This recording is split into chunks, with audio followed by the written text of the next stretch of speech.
আসসালামু আলাইকুম রহমতুল্লাহ। আমি সীমা বলছি আমার পেজ সীমারেখা থেকে। কি অবস্থা, সবাই কেমন আছেন? কে কোথা থেকে আমার ভিডিওটা দেখছেন প্লিজ কমেন্ট করে জানাবেন।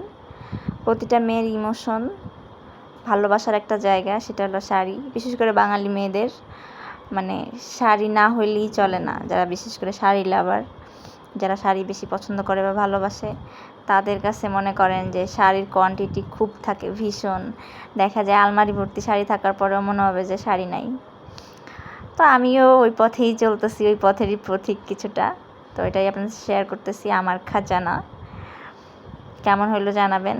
আমার একটা ইমোশনের জায়গা আমার এই শাড়িগুলা, তো এটা আপনাদের সাথে শেয়ার করতেছি। কেমন হলো জানাবেন। দেখেন আমি একটু একটু একটু একটু করে একটা একটা করে সব বের করতেছিলাম আপনাদের সাথে শেয়ার করার জন্য।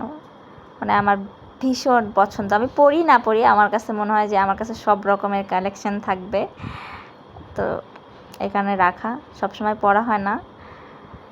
একটা সময় ছিল আমার কাছে, মানে বিশেষ করে আমার যখন বিয়ে হয়েছে তখন আমার কাছে কোনো শাড়িই ছিল না, বাট এখন আমার কাছে অনেক শাড়ি আলহামদুলিল্লাহ।